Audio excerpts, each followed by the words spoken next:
Hey, what's up to everybody out there? Welcome to another edition of the Roundtable Talk. I am your host, C Money, and in today's episode, I'm going to be doing an update episode on some of the past episodes. Excuse me, some of the past episodes I have did, and we're going to be talking about that and updates on that to everybody. So we're gonna jump right into it. These are some of the episodes that I've did with probably within the past couple of months or within the past year or so, and give an update on what's been going on, whether if it's a current event or anything like that. Let's get right into it.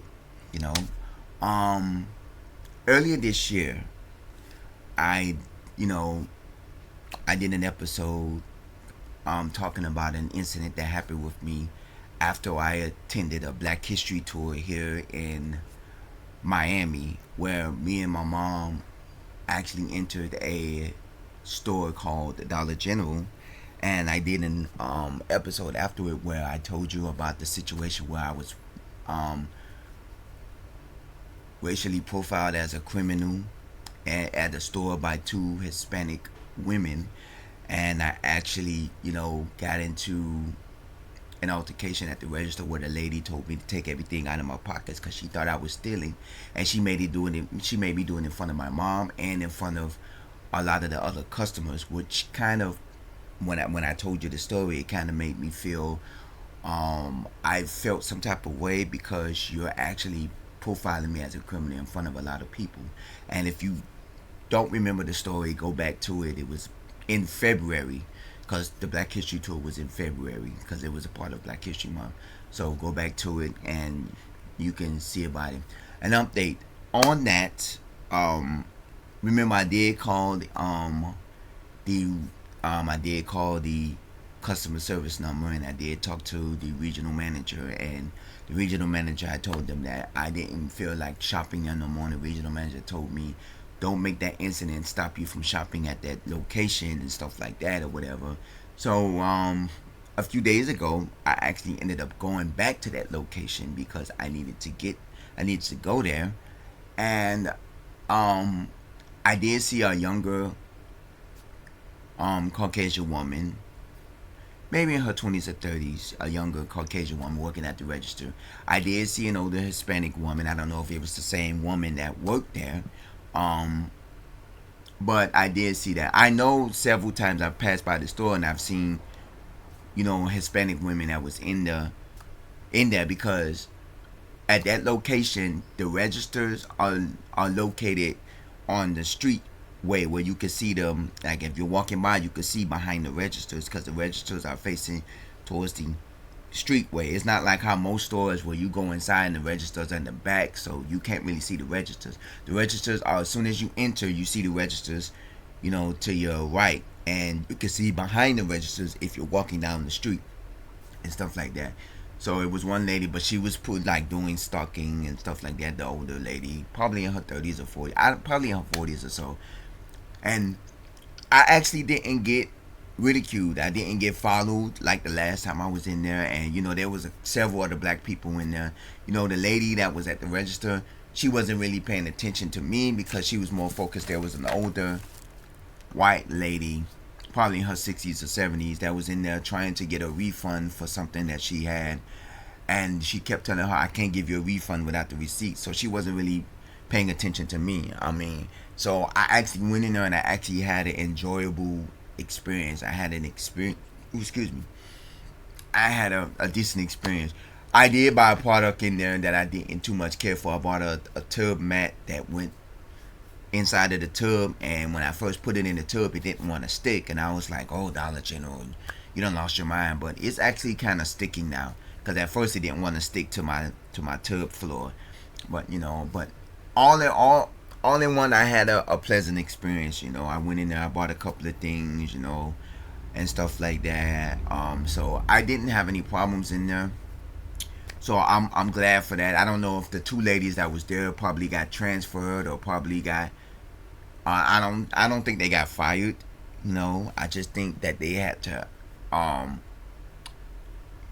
For me, I think they had to be, you know, talked to, and then they had to have a, they probably got suspended or they probably got, transferred to another location. Because, I look at it as if, at that time, I was mad and I was like, I hope um Trump, deport you and all that. I was doing all of that at time, and I was like, that's not right. I'm not gonna, do. But there are people that would have said that. I told you, there were people when I took it to social media. There was people that told me I should have cussed out. I should have cussed them out in the store, and I've had some people that say that's not the right thing to do. You don't go and cuss people out in the store. You don't go and do stuff like that. Because then that will make you look even worse. You know, that makes you look like a suspect. No, you did the right thing. You did the right thing by calling corporate. You kept it. I kept it corporate. I kept it. Cordial. I kept it. Calm and simple. And I just took to the phone and said, hey, I didn't go off on nobody because most people, they were, oh, you calling me a thief, you're doing all this, and then they would have caused a scene. No, I'm not that type of person. I'm going to take it and I'm going to do it the professional way. Because the idiotic way was to go off and say, I'm not a thief, I didn't steal nothing, you see, I'm not a thief or whatever. And then they would have called the police and it would have escalated into a big issue. The professional way is leave the building, call corporate, and let corporate know. I would have the other situation would have said, "Can you meet me at the store a certain day, and can I talk to you?" But the lady who I talked to was was an African American lady. She said she sometimes get, you know, um, mistaken for a white person because she is light skinned, and she get mistakenly, she probably got that Mariah Carey syndrome where she looks white but she's actually black.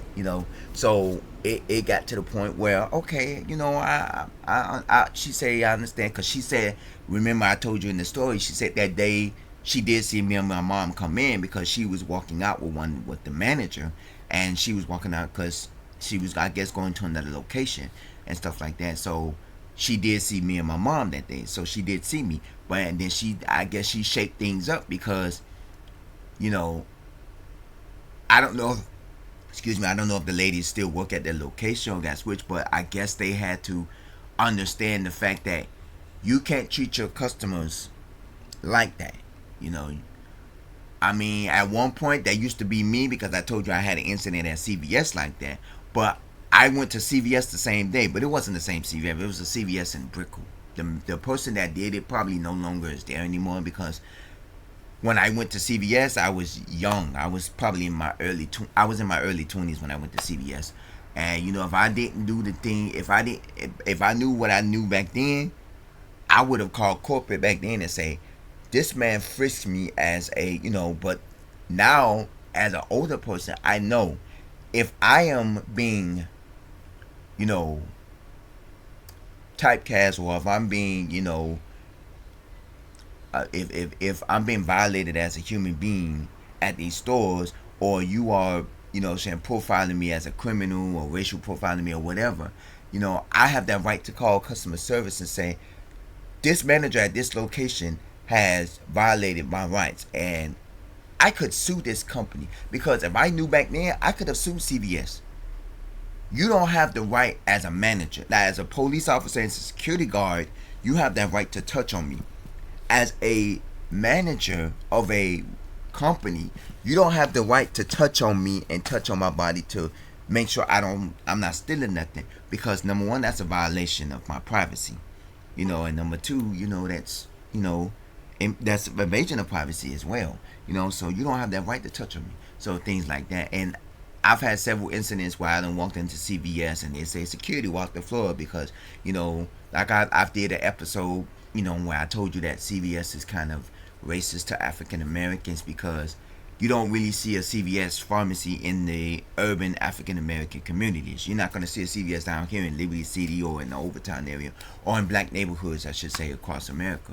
If there's a CVS in your neighborhood and you live in a urban black neighborhood, let me know, because I'm down here in South Florida. A lot of the CVS and the Publixes that I've been in, they're in suburban areas. They're in middle class upscale neighborhoods. They're not in neighborhoods where predominantly black people live in. They're not in Liberty City. They're not in Overtown. They're not in Opalaka and in these areas. So and I've always said that. And then I've been in incidents where I've been in CVS where they were watching me, as a person. But most of there are several CVS's down in downtown Miami, and I go in when in all of them, and they never look at me like that. I go in there, I walk around and stuff. They don't treat me like that. It's certain areas, I went to a CVS in Fort Lauderdale, and a guy was in there trying to steal, and he was trying to fake it with a walker. He was trying to steal. They wasn't looking after me. They was looking after the guy because the guy was looking suspicious. And I went in there like 12, 1 o'clock in the morning, and I'm like, okay, whatever. They don't look at me. But there's certain CVS's that do that. I remember, I know I told you I went into a CVS in Weston, which is the like a high scale end neighborhood in the western part of Broward. That's why they call it Weston. It's on the southwest side of Broward. Past Pembroke Pines and Menard. You go out in the west, and this is where high end rich people live at. Like Southwest Ranches and stuff like that. High end rich people live. So you come out there, and it is high end. You ain't paying no $800-900 rent. You paying $2,000-3,000 a month on rent and stuff like that. So I went in there and I told you, I don't know if I told you the incident where I had a $10 bill, and me and a friend of mine from college, because I attended college in Broward, and we stopped at a CVS inside of there, and they wouldn't take our $10 bill because it was one of the old $10 bills. And then when we went to the bank, which is one of my banks, which is the bank that I bank with, that was not too far from there, we walked over to the bank, and they said, "Oh, the $10 is still good." That let me know that you saw two black people come in, and you was like, "Oh yeah, these two black people, we're not going to take their money. They probably have counterfeit money." And it wasn't counterfeit, it was good money. It's just the fact that they didn't want to take our money, and stuff like that. So I was like, okay, whatever. It is what it is. So yeah, big ups. I thank the lady that actually took care of me at the Dollar General. I don't know if the two people got transferred. I don't know if the two people are fired. I don't know if this was their first incident or that they had several incidents, but all I can say is, if you work in customer service, please, you must treat your customers with 100% respect, unless they give you some type of reason.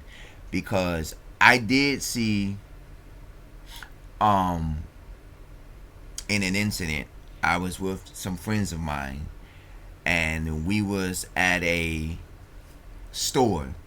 What it was, I believe it was I know it was a gas station, and we saw that there was some people that had a car. They went inside the store, and they, and they was black, and they stole some sodas, some packs of sodas out of there. And me and my friend, we was like, whoa. And we told the lady, we said, we actually seen them come out with sodas, and they were stealing sodas out of the store. And we was like, wow. And we know, things like that, unless they give you a reason not to believe, treat your customer. I know there are people out there that steal, and I know,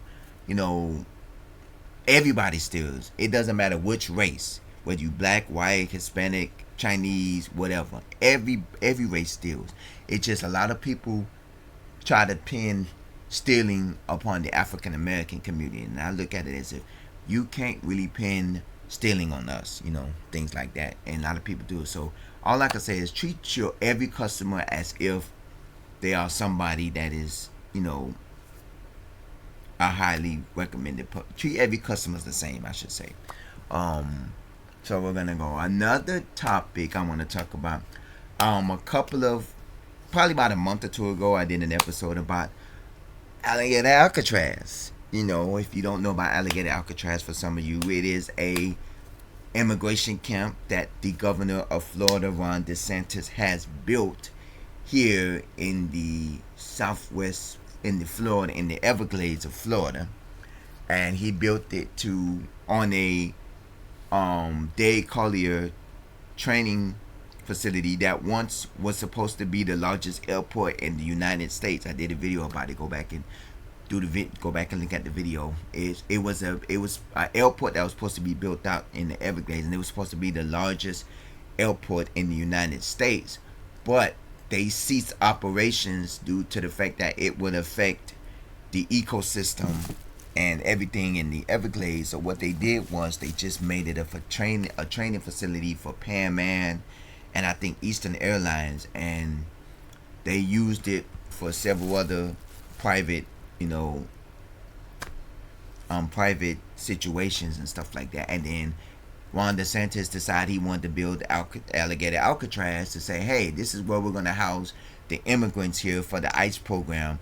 And then they're going to be a few feet away. We're going to have airplanes that's going to be housed here too. So they're going to be housed here for a couple of days, then go walk a couple of feet, get on the airplane, and they're going to be, you know, deported back to wherever they came from and stuff like that.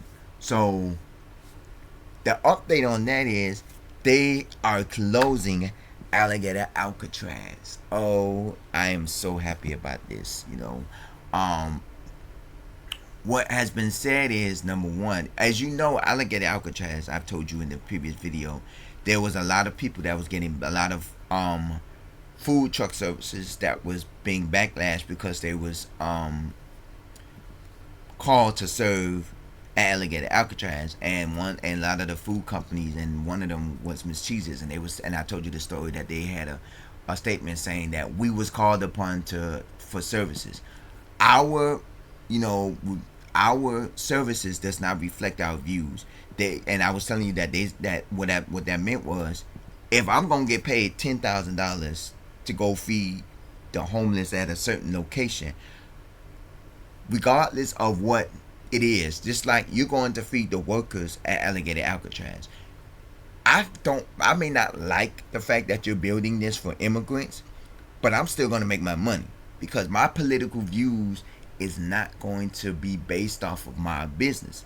My business is my business, you know, but I'm not, you know, that's just like saying, you know, I'm not going to hire a gay person at Chick-fil-A because he's gay, because Chick-fil-A is a church going business. You know, there are a lot of things that you know can't do because you cannot hire a person because of their sexual orientation and stuff like that. You know, it's the same thing with that. You know, but the judge has decided to close Alligator Alcatraz because it is unsafe. You know, of course, we saw it when they first started raining.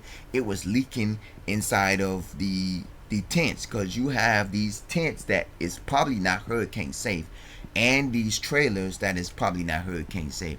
And remember, there has been several, if you've been watching the news, there have been several hurricanes, just like there's one called Hurricane Aaron that is going up the coastal lines, and a lot of people, you know, has been heed to, you know, evacuate and take cover and stuff like that. It's not hitting the state of Florida, but you know, we've had heavy wind and rain, you know, and severe weather out here in South Florida, to the fact that one of the days they show a video of, you know, inside of one of the tents where it was leaking inside of the tents. You got these, you know, bunk beds that, you know, just sitting on ground. You know, you don't have nothing covering it or nothing like that. You know, they're just sitting on regular pavement grounds. And the fact that, and then these people are, you know, they probably got these little dirty toilets where you're dumping, you know, and if they don't got toilets, they got porta potties. You know, where's you dumping these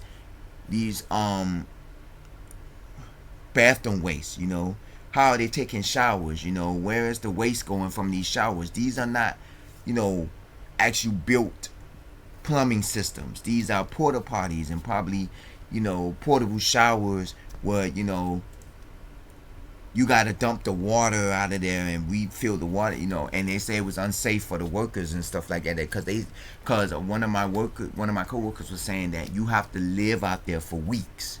You know, you live out there for weeks. You get paid a lot of money, but as a worker, you have to live out there for weeks. And I'm like, so I got to live the same way that these immigrants are living? You know, I got to be out there for weeks, because of course they're going to pay you decent amount of money, you know, to work out there, you know, as a person. But, you know, is your living conditions going to be the same as them? Or you going to have to live like next in a area only suited for workers, and you got to live the same way these immigrants are living, with these porta potties and these portable sinks and showers and stuff like that? And then they say that the immigrants eat the same thing that the workers eat. So I'm guessing that the workers get good food in the same way as the immigrants get. You know, so I'm thinking, how is it It's impossible. So it was a lot of things behind it, and I look at it as if I'm glad that they're giving, because there was, it was already said that the government did never approved of this. It was Ron DeSantis that did this. It wasn't the government that approved of this. So this is what, you know is going down. Yeah. If you're hearing in the background, that's my neighbors in the complex that I live. So if you're hearing in the background, just disregard it. But yeah, this is just ridiculous. Like alligator Alcatraz, like, oh my God, I'm glad that they're getting rid of it, because this is something that is decent, that is great, that is fun. That is not decent, great fun. But what I'm saying, that I'm just overwhelmed by it, because I'm glad that they're actually getting rid of this, because this is something that needed to be done, and this is something that needed to be, you know, great about it and stuff like that, because we are basically, I'm really happy about this, because you're really giving us a thing to actually live forward to, because that let us know that our voices are being heard. Because even there was a lot of politicians that was against this. There was a lot of politicians that said that because remember, I don't know if I told you this in the episode, that the politicians, a lot of state representatives and politicians and stuff like that, got denied access into Alligator Alcatraz, and they denied them. And I was like, these people are our politicians, are our government officials. They supposed to be able to have access to tour these facilities. They get access to tour these concentration camps and tour these detention centers and all of these places. Why they can't get access to an immigration detention camp? And I felt like this is what they need to be done. And by you denying them, that just lets me know that something was going on in that concentration camp. You could have had somebody that was beating the immigrants of, or whip or torturing the immigrants and stuff like that. I seen it's like I watched this person that does history videos of the state of Florida, and I saw that there was a detention camp that they had in the northern part of Florida for troubled boys. And when I saw the story, and I was like, oh my God, they was torturing these boys, and they said there was over 20 plus, maybe even more, of the boys that was killed at this detention camp, and they was not, you know, they're like the unknown. They was not accounted for. A lot of these people, and there's like crosses remembering all of the kids that actually, died there. And I'm like, how did you have a detention center and you let this go on for like 20, 30, 40, 50 plus years, and you let them torture and kill these kids inside of these detention centers? Like, I understand the need for boot camps, and I understand the need to shape up a lot of kids, like Scared Straight, the TV show where they took kids to the jail, and they, scared them by looking inside jail cells and stuff. They did that to us one time. It wasn't a Scared Straight. It was a field trip where we went to a jail, and we toured the jail as a field trip in high school, and stuff like that and stuff. And it didn't shape me up. It just made me realize, okay, jail can be a nice place. Even though I would never go to jail, because you don't want to be there. Because when we went to the jail, we actually seen people that was there. They was, living like they live in an apartment building. It was jail cell. Even though they was, doing stuff like that. And in the elevator, we heard somebody screaming. Where we thought that either they was, you know, making love for the first time, and they was getting, beat in, or they was torturing them or something, because we've been told that they take pens and they use the pens as, tattoos, and they make tattoos, they own personal tattoo equipments and stuff. So it was a lot about that,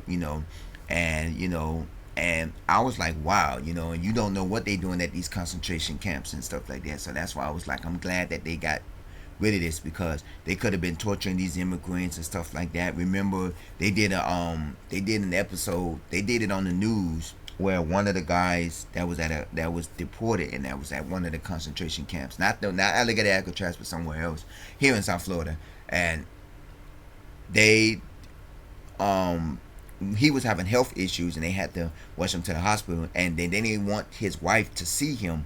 They denied his wife visitation at the hospital, and he later died because they didn't want to treat whatever medical condition he had. And I'm like, this is what y'all doing. Y'all may or may not have medical staff on the premises. Y'all may not have medical, people that can come out there and attend to these people, and stuff like that. And then these people probably got medical conditions where they need, medical attention and stuff like that, to where, and then you probably let these people just sit there and rot and die, and now you got a legal issue on you. Because when you have these people coming out to these camps, whether they're legal or illegal, you have to know, at these concentration camps, you gotta have 10 things at these concentration camps. First of all, you got to have good bedding, meaning you have a good sleeping system where these people are sleeping in a decent, comfortable area where, you don't have an alligator knobbing on your ass or licking your fingers. You got to make sure that they're safe out there in the living quarters. Number two, you got to make sure that whatever they're eating is decent food. You're not feeding them sloth. I know that's what they do in jail. They feed you sloth. They feed you nasty food. And after a while, when you first get into jail or prison, you're like, oh, this stuff is nasty, this stuff is yuck. But now, 3-4 years later in jail, you take heed to it, like, okay, I eat this like it's chicken, stuff like that. Number three, you got to have a good bathroom system, meaning you got to have good toilets, you got to have a good shower system, good sinks, stuff like that. You got to make sure that these people, out here, they have a good system where they can use the bathroom in a nice area. You don't want a bathroom sitting next to your bed, and then you gotta smell the doo doo and the nastiness of the smelling of the bathroom. Or if you have porta potties, that these are getting changed out on a regular basis, to where every week or every other week, you're changing out these toilets and stuff like that, and the waters and stuff in the showers. You got to make sure that these people have personal hygiene products, that they have soap to shower with, that they have, toothbrush and toothpaste to brush their teeth, because you don't want them sitting out there for weeks and they teeth rottens and stuff like that, or whatever, and stuff like that. You want to make sure that they have clean clothes, or some type of clothes that they can wear, that they can actually, because you don't want, like, I'm wearing this and I'm wearing this for a week, and I can't wash it or nothing like that. There's a lot of things behind this, because in jail they give them the orange jumpsuit and stuff like that, and you probably get the one or two, and they switch them out because they gotta wash them and stuff. So that's different. But here, you don't know what they're doing. Then not only that, you gotta make sure that, you have medical services on site, because I'm quite sure at at these prisons and jail sites, they have a medical person on site, because they always have, you've seen it in the movies, they have a prison, they have a prison chapel, they have a prison minister and things like that, where people can go and they can go to church, and they can go to a prison minister and talk about things. They have counselors, they have services on site.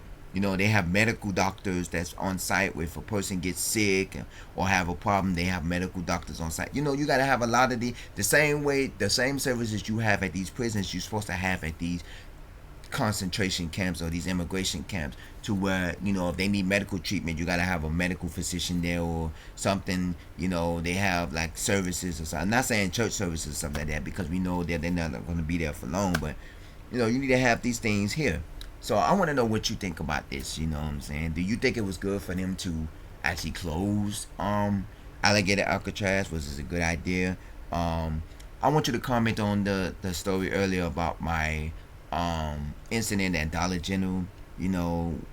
Have you ever had any incident like that, Dollar General or any other store? You've had an incident, comment at the bottom of this page. You can also email me, roundtable00@yahoo.com. And also, I want you to comment on what you think about Alligator Alcatraz being shut down. for that. Do you think it's a good idea? Do you don't think it's a good idea? Let me know. Email me roundtable00. Comment at the bottom of this page as well. I thank you for watching this. I'm your host C Money. We're going to be doing more update videos within the near future to update on several topics that we've had in the past. You know, I took too long with these two topics, but that's what it is. As always, stay safe, stay blessed, stay hydrated, and I will see you in the next episode of the Roundtable Talk. Take care.